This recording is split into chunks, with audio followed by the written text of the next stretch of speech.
Oi pessoal, tudo bem? Meu nome é Gustavo Miranda Filho, sou clínico de formação, sou preceptor da residência de clínica médica do Real Hospital Português, aqui de Recife, sou médico diarista da emergência do Real Hospital Português também, sou membro titular da Sociedade Brasileira de Clínica Médica e hoje a aula vai ser sobre parada cardiorrespiratória, né, o suporte avançado de vida. Né? Os objetivos de aprendizagem dessa aula são entender a cadeia de sobrevivência do suporte avançado de vida, reconhecer uma parada cardiorrespiratória, realizar os cuidados pós-PCR e também entender quando a gente deve suspender a reanimação cardiopulmonar. Bom, para começar a aula, acho que o principal é a gente definir a parada cardiorrespiratória. Na literatura existem várias definições, basicamente com algumas diferenças semânticas apenas entre elas, mas a gente tem como caracterizar como a cessação da atividade mecânica do coração, confirmada pela ausência de circulação efetiva, né? Fazendo analogia básica, é como se um sistema de encanação de uma casa. É como quando a bomba para de funcionar, para de chegar água no encanamento da casa, com o coração, a analogia é perfeitamente semelhante. Quando o coração para de funcionar, para de chegar sangue nos órgãos periféricos e centrais, consequentemente o paciente vai entrar em parada cardiorrespiratória. Sempre é uma situação de prioridade de emergência, não existe uma emergência médica maior do que uma parada cardiorrespiratória, então esse respeito deve ser dado a ela, né? Então ela realmente uma prioridade sempre, tá? O tratamento da parada cardiorrespiratória é a instituição das manobras de ressuscitação cardiopulmonar, tá? Cujo objetivo é restabelecer a circulação espontânea do paciente, ok?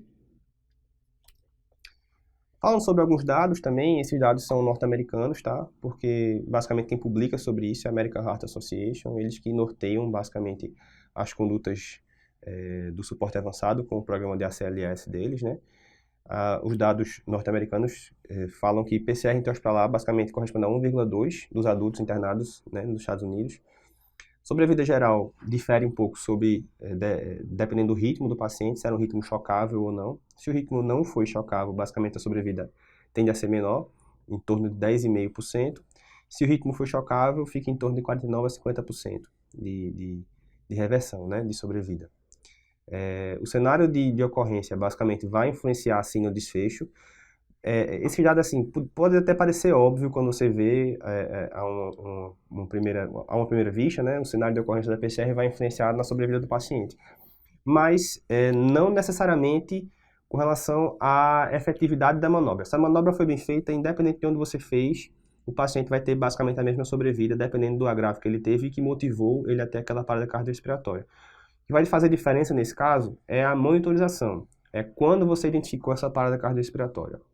A tendência, óbvio, é que em ambiente de terapia intensiva, onde você tenha um controle maior, onde você tenha uma monitorização maior do paciente, essa parada seja identificada de forma mais rápida. E aí, consequentemente, isso vai influenciar na sobrevida e no desfecho do paciente. Mas após instituída as manobras de ressuscitação, quando elas são bem feitas, isso aí não difere muito não na literatura, e o cenário também não vai fazer muita diferença nesse caso. O que vai fazer diferença é o tempo de identificação dessa PCR, tá? A cadeia de sobrevivência na PCR envolve, primeiramente, você ir reconhecer, como eu falei, reconhecer imediatamente essa PCR. Então, quanto mais rápido você reconhecer essa PCR, maior a chance de o paciente sobreviver, maior a chance de você reverter aquela situação. Você iniciar rapidamente as manobras de ressuscitação, né? E acionar o time de resposta rápida. Alguns hospitais já têm esse time de resposta rápida, né? Já tem preconizado isso em sua instituição, existem protocolos para isso, aquele famoso Code Blue, o código azul, né? Bastante temido pelas equipes assistenciais, pelas equipes de intercorrência dos hospitais.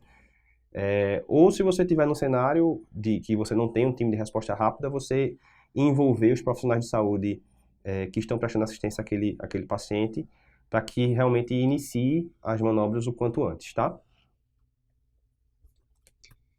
Essa cadeia de sobrevivência, recapitulando um pouquinho e resumindo, a gente inicialmente reconhece, você vai acionar o serviço médico de emergência, no caso de PCR intra-hospitalar, você vai acionar o time de resposta rápida, ou os profissionais mais perto que possam lhe dar suporte, tá? Você vai estabelecer um RCP de alta qualidade, a gente vai discorrer sobre isso, o que é um RCP de alta qualidade, como proceder um RCP de alta qualidade durante a aula. Desfibrilação, quando realmente houver indicação de realizar, né, quando o ritmo for chocável. Realizar os cuidados pós-PCR que são imprescindíveis, quando o paciente retorna à circulação espontânea, o que é que a gente deve fazer. E a recuperação pós com a alta do paciente, né, se for o caso, é realmente o que a gente sempre espera e objetiva nos cuidados pós-PCR, tá? Primeiro de tudo, vamos avaliar a responsividade do paciente. Você vai necessariamente ter que fazer estímulo tátil e verbal. Se você souber a identificação do paciente, chamar ele pelo nome, tá? Necessariamente você vai tocar no paciente, tá? Fazer um estímulo vigoroso, também não de forma muito ríspida, tá? Também que isso pode machucar o paciente, claro.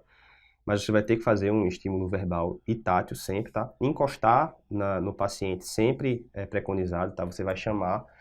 Normalmente quando a gente faz o paciente, você vai estar frontal a ele, você vai pelos ombros, né? Vai pelos braços.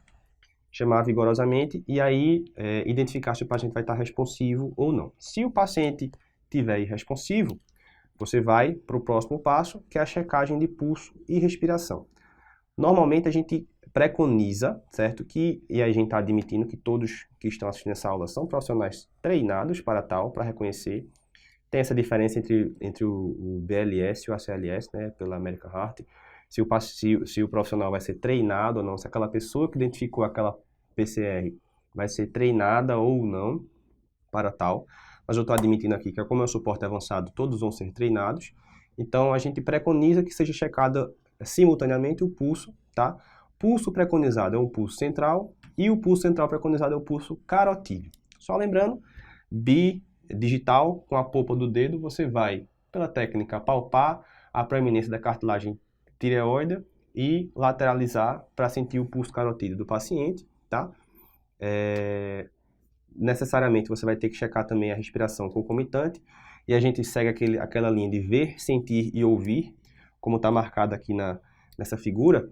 Você deve se aproximar do paciente, tentar identificar alguma incursão respiratória, tá? Incursão respiratória é efetiva, e aí é muito importante que a gente diferencie de gasping, tá? Que é aquela respiração agônica. Até 40% das PCRs envolvem respirações agônicas, então a gente não pode confundir respiração efetiva com respiração agônica, que respiração agônica também é um sinal de PCR, tá? E essa checagem deve ter no máximo 10 segundos, tanto do pulso quanto da respiração, todas elas concomitantes, no máximo 10 segundos para um profissional treinado.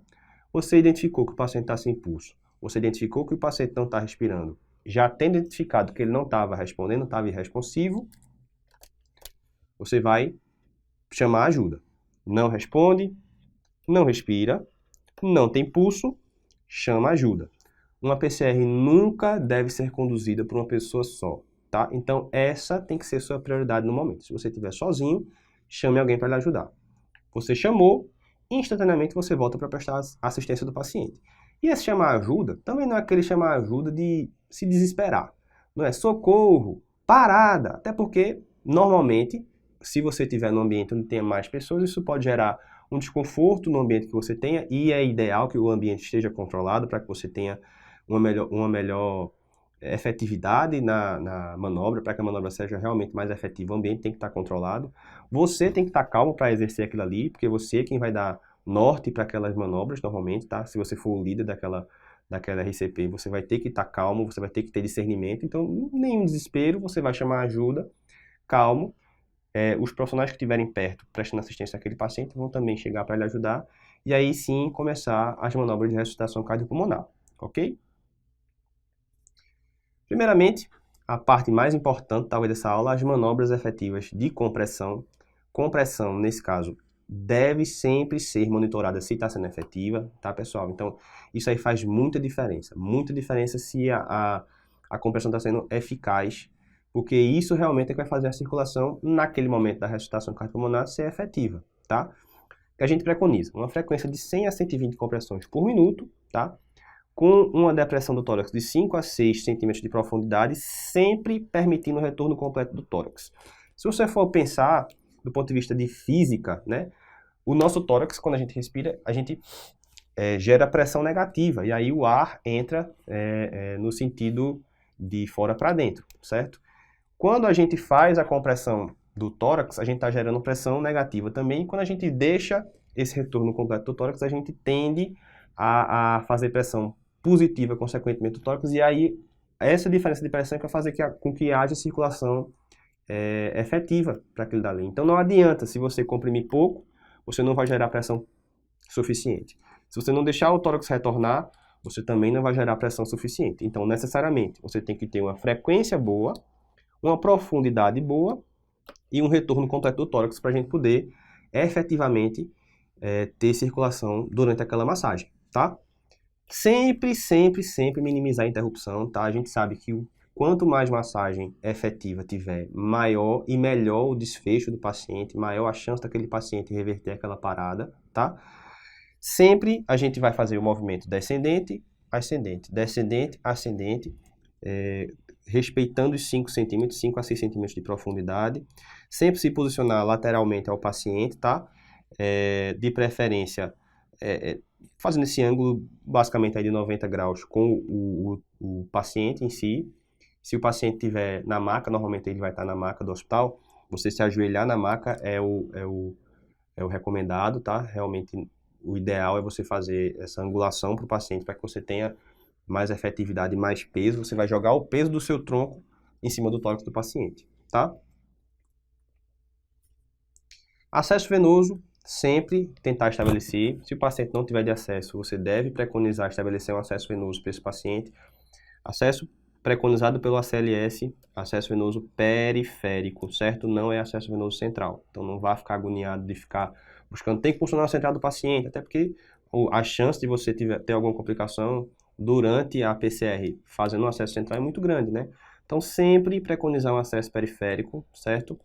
Quando o paciente tiver uma rede venosa frágil, tiver algum preditor de acesso venoso difícil, tiver anasarcado, aqueles pacientes normalmente de UTI estão mal distribuídos, né, inflamados, o paciente normalmente já está puncionado, então normalmente você vai ter uma dificuldade maior de puncionar o acesso venoso.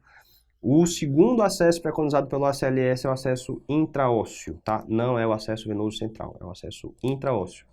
Isso daí realmente faz diferença. E aí a gente tem basicamente 6 pontos de preferência para a punção do acesso intraósseo. O que a gente mais usa são esses 3.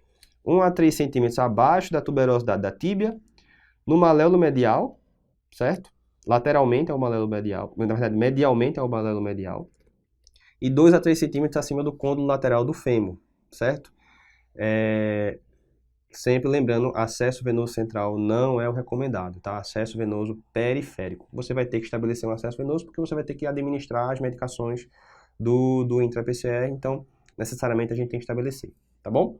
Existem algumas técnicas para a punção de acesso intraósseo, algumas, enfim, quando a gente vai ver na faculdade até, você pode puncionar com gelco, tá? Você pode puncionar, existem alguns catéteres de Cook, existe um dispositivo automático, parece uma furadeira de parede mesmo, para estabelecer o acesso intraósseo. Então, sempre o que você tiver disponível ali naquela situação é que vai ser o preconizado, tá?